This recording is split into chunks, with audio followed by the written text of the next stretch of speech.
Assalamualaikum warahmatullahi wabarakatuh. Alhamdulillah, Allahumma salli ala nabiyina Muhammadin sallallahu alaihi wasallam wa ala alihi wa ashabihi wa man tabi'ahum bi ihsanin ila yaumiddin. Amma ba'du. Hadirin yang dirahmati Allah Subhanahu wa taala. Pertama-tama marilah kita mensyukuri nikmat Allah Subhanahu wa taala yang begitu besar telah diberikan kepada kita. Salah satu nikmat besarnya ialah kita dapat hadir dalam acara yang insyaallah diberkahi Allah Subhanahu wa taala, yaitu majelis ilmu, majelis di mana nama Allah Subhanahu wa taala disebut, majelis di mana Al-Qur'an dibacakan, dan juga majelis di mana hadis baginda Nabi besar Muhammad sallallahu alaihi wasallam disebutkan. Oleh karenanya saya mengajak kepada kita semua untuk mensyukuri nikmat yang begitu besar ini dengan lafaz hamdalah, alhamdulillahirabbil alamin.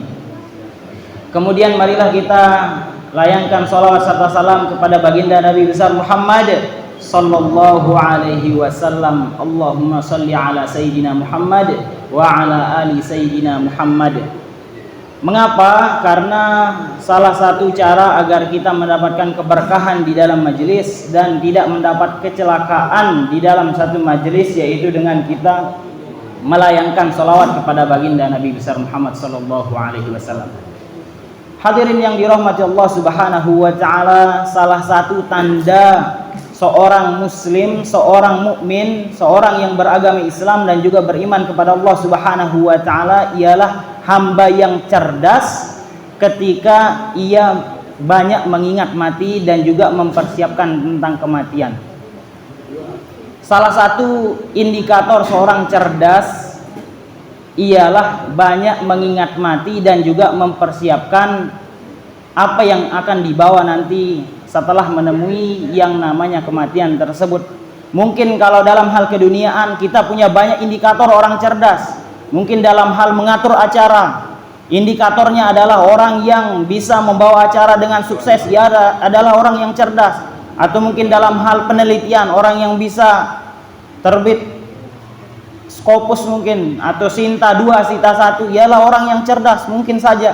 Namun indikator paling sederhana orang yang cerdas, dan ini justru adalah hal yang harus benar-benar kita tanamkan di dalam diri kita, ialah banyak mengingat mati dan mempersiapkan diri untuk menemui kematian. Hadirin yang dirahmati Allah Subhanahu wa taala, Allah Subhanahu wa taala berfirman di dalam Al-Qur'an, "Kullu nafsin dha'iqatul maut wa innama tuwaffawna ujurakum yaumal qiyamati faman zuhziha 'anil nari wa udkhilal jannah faqad faz wa mal hayatud dunya illa mata'ul ghurur." Yang artinya setiap yang bernyawa pasti akan mati. Wa innama tuwaffawna ujurakum yaumal qiyamah, dan sesungguhnya disempurnakan balasan nanti yaumal qiyamah, di hari kiamat. Faman zuhziha 'anil nar wa udkhilal jannata faqad faz, dan siapa yang dijauhkan dari neraka dan dimasukkan ke dalam surga ialah orang-orang yang faz, ialah orang-orang yang faizin, orang yang beruntung. Wa mal hayatud dunya illa mata'ul ghurur, dan tiada lain dan tiada bukan kehidupan dunia ialah hanya senda gurau belaka. Di dalam ayat ini Allah Subhanahu wa taala memberi gambaran kepada kita. Di dalam tafsir As-Sa'di disebutkan bahwasanya ayat ini membuat kita mengetahui, menyadari bahwasanya dunia itu adalah hal yang fana. Dunia ini tidak ada apa-apanya dan justru membinasakan. Begitulah dijelaskan di dalam tafsir As-Sa'di. Dan hal yang perlu kita ingat ketika kita mengetahui bahwasanya dunia ini adalah tidak ada apa-apanya. Kullu nafsin dha'iqatul maut, setiap yang bernyawa pasti akan mati. Orang yang tidak memiliki jabatan pasti akan mati. Orang yang memiliki jabatan juga sama akan mati. Semua yang bernyawa pasti akan mati. Dan dunia ini tidak ada apa-apanya kalau seandainya kita tidak mempersiapkan dunia ini untuk menempuh kematian kita nanti. Ingatlah di dalam Al-Quran ini disebutkan bahwasanya wa mal hayatud dunya illa mata'ul ghurur, hanya senda gurau belaka. Mengapa dunia bisa menjadi senda gurau belaka? Apabila dunia kita tidak apabila dunia ini tidak kita persiapkan untuk menempuh nanti yang pasti akan kita temui. Tentunya salah satu ciri juga orang yang cerdas ialah mempersiapkan apa yang pasti datang kepada dirinya. Banyak orang yang mempersiapkan sesuatu yang belum jelas, sesuatu yang belum pasti, dan orang merasa ini adalah orang yang cerdas. Namun hal yang sudah benar-benar pasti terjadi di depannya tidak ia persiapkan. Na'udzubillah. Oleh karenanya kita perlu banyak mengingat mati, karena mati ini pasti akan menimpa kita, dan dunia ini hanya senda gurau belaka apabila kita tidak mempersiapkan kematian. Faman zuhziha 'anil nar wa udkhilal jannata faqad faz. Dan orang yang dijauhkan dari api neraka nanti di hari kiamat dan dimasukkan ke dalam surga ialah orang yang faz. Di dalam ilmu tafsir ada istilah namanya mafhum mukhalafah, pengertian kebalikan dari apa yang disebutkan. Dan mafhum mukhalafah dari ayat ini ialah siapa yang dimasukkan ke dalam neraka dan dijauhkan dari surga ialah orang-orang yang merugi. Na'udzubillah. Dan di dalam ayat ini dirangkai dengan begitu indah oleh Allah Subhanahu wa ta'ala, menjelaskan tentang kematian. Kemudian setelah itu dijelaskan bahwasanya ada orang yang dimasukkan ke dalam surga, dijauhkan dari neraka. Dan tentunya sebaliknya. Dan ini yang perlu kita usahakan. Kita mengingat mati, kemudian berusaha agar menjadi golongan orang-orang yang faz, orang yang dimasukkan ke dalam surga dan dijauhkan ke dalam neraka.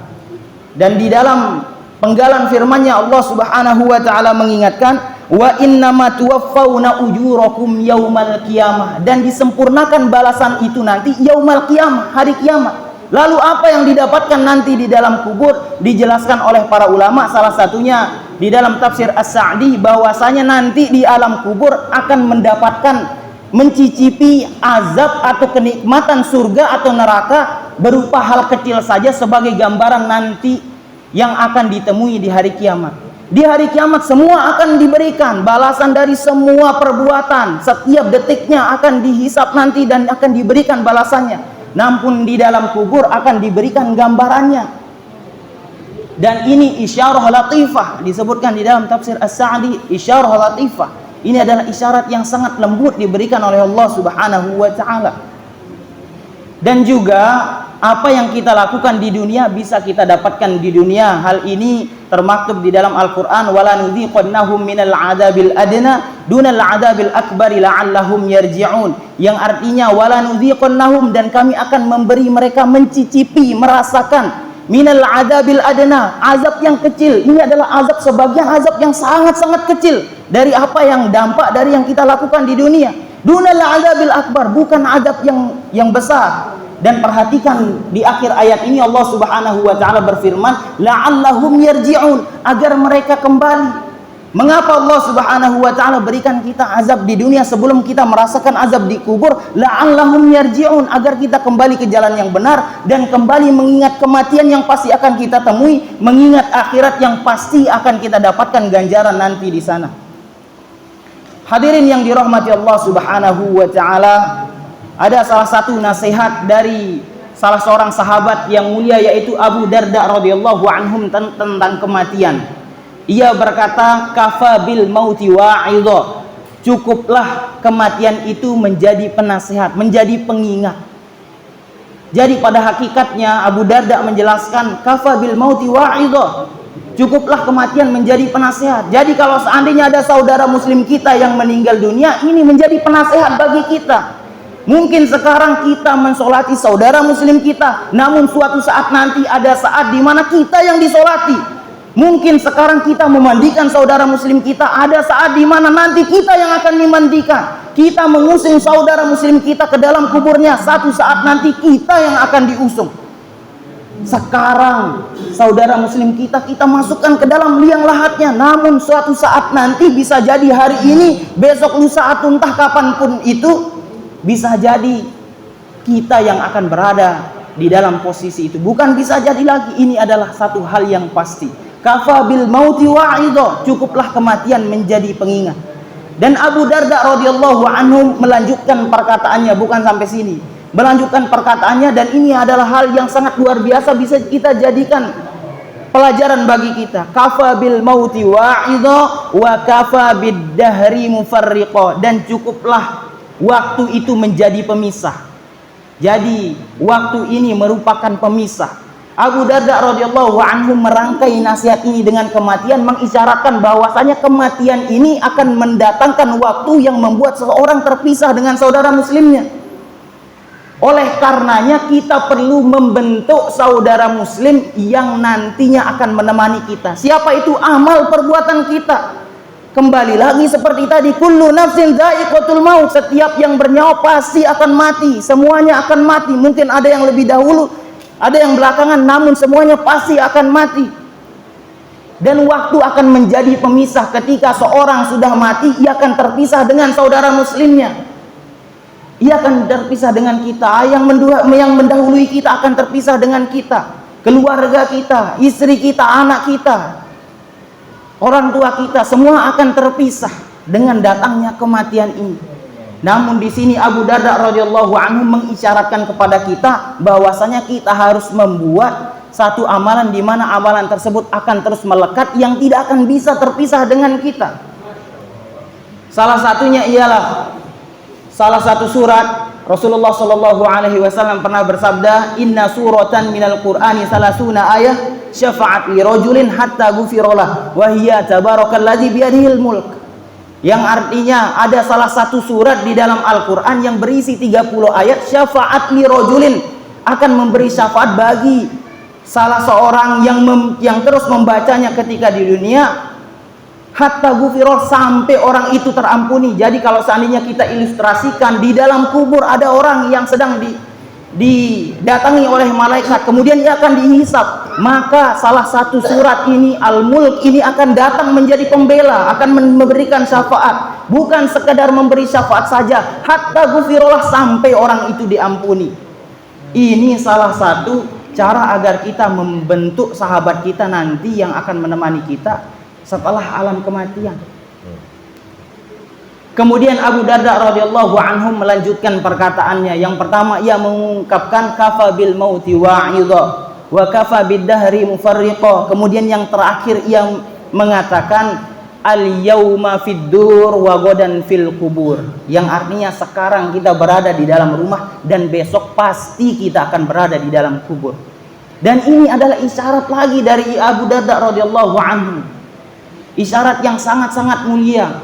Bagaimana demikian? Karena kubur itu digambarkan sebagai tempat yang sangat kecil. Abu Darda menyebutkan sekarang kita berada di bangunan, dan di dalam bangunan ini kita mau duduk bisa, kita mau tidur bisa, kita mau menghadap ke kanan, menghadap ke kiri, terserah bagaimanapun kita mau, kita akan bisa. Namun nanti di alam kubur, bagaimana posisi kita bergantung dari amalan perbuatan yang kita kumpulkan untuk mempersiapkan kematian tersebut. Kita bayangkan saja, ingat sebagaimana yang saya sebutkan tadi, orang cerdas ialah orang yang banyak mengingat kematian. Salah satu ciri orang cerdas, ia tidak bisa tidur dengan tenang saja, ia ingat bagaimana kondisi di dalam kubur. Bagaimana kondisi ketika kita berada di ruangan yang sempit, sangat tidak nyaman. Lalu nanti di alam kubur tempatnya akan sangat-sangat sempit. Dan akan lebih sempit lagi kalau seandainya kita tidak mempersiapkan amal perbuatan yang akan menemani kita nanti. Dan bahkan banyak yang menyebutkan ketika seorang di dalam kubur dan ia tidak beramal dengan amalan-amalan yang soleh, maka nanti ia akan dihimpit oleh kubur tersebut. Dia tidak akan bisa berpindah ke kanan ke kiri karena sempitnya. Dan bahkan tulang rusuknya yang kanan akan ke kiri, yang kiri akan ke kanan. Saking sempitnya alam kubur ini. Dan ini perlu menjadi perhatian bagi kita. Kalau seandainya ini belum menjadi perhatian bagi kita, disitulah kita harus istighfar.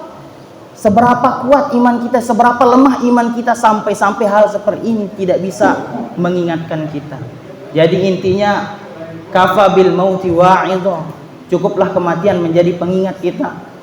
Wa kafa bid dahri mufarriqa, dan waktu akan memisahkan. Al yauma fid dur wa godan fil kubur, dan sekarang kita bebas berada di ruangan manapun yang kita mau, tapi nanti yang menentukan adalah amal perbuatan kita. Dan ingat satu hal yang pasti harus kita yakini sebagai kaum muslimin, mati itu sebabnya hanya satu. Mungkin di dalam ilmu keduniaan ada banyak sebab kematian, namun Hal yang harus kita yakini, mati itu sebabnya hanya satu, yaitu kehabisan rizki. Sudah, itu saja. Kalau seandainya ada orang yang mungkin tempat tinggalnya dia buat seperti peti mati misalkan, banyak orang yang bilang, oh ini akan cepat mati. Tidak bisa. Kalau selama orang itu masih punya rizki, maka ia akan terus hidup. Maka tidak bisa kita yakini mitos-mitos apa yang beredar di masyarakat kita. Ketika seorang sudah habis rizkinya, maka ia akan meninggal.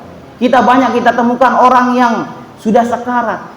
Sebentar lagi kita sudah yakini dia akan meninggal, namun rizkinya belum habis. Allah Subhanahu wa Ta'ala beri kesembuhan sampai rizkinya habis. Dan bahkan banyak kejadian orang yang sakit, orang yang sekarat, tiba-tiba sembuh beberapa minggu saja hanya untuk menghabiskan rizkinya. Ini menunjukkan bahwa memang rizki itulah penentu dari kematian itu sendiri. Ketika seorang habis rizkinya, maka saat itulah Allah Subhanahu wa Ta'ala akan mengambil nyawanya. Hadirin yang dirahmati Allah Subhanahu wa Ta'ala, intinya adalah marilah kita mempersiapkan kematian. Sebagian ulama menjelaskan orang yang banyak mengingat mati, man aksara zikrul maut ukrima bi salasati asya, akan dimuliakan dengan 3 hal. Yang pertama ialah ta'jilut taubah, orang yang banyak mengingat mati akan segera bertaubat. Kemudian yang kedua adalah qana'atul qalb, ia akan qanaah di dalam hatinya. Qanaah ini maksudnya asyukru bil qalil, ia akan mensyukuri walaupun sedikit yang ia dapatkan. Boleh kita mengusahakan rezeki yang banyak, namun sedikit saja kita syukuri.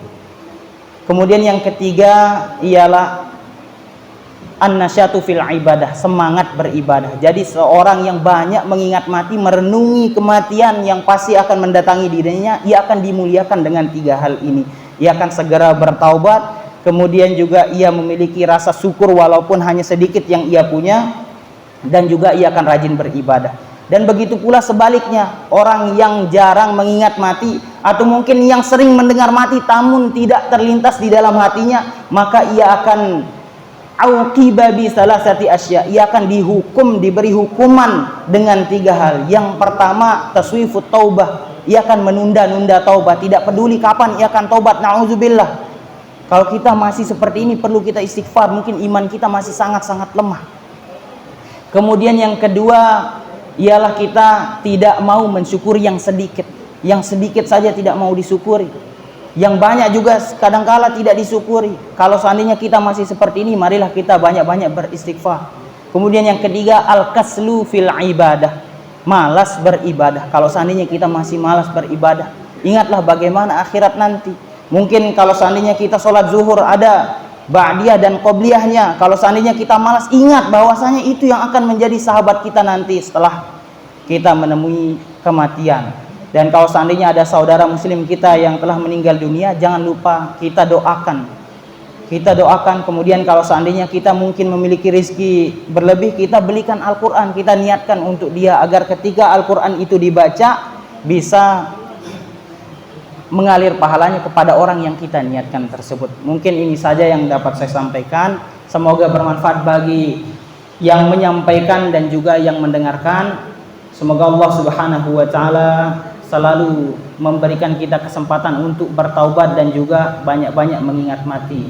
Assalamualaikum warahmatullahi wabarakatuh. Jazakumullah khairan pada Ustaz Dilan yang sudah menyampaikan materi pada Jumat Imsak hari ini.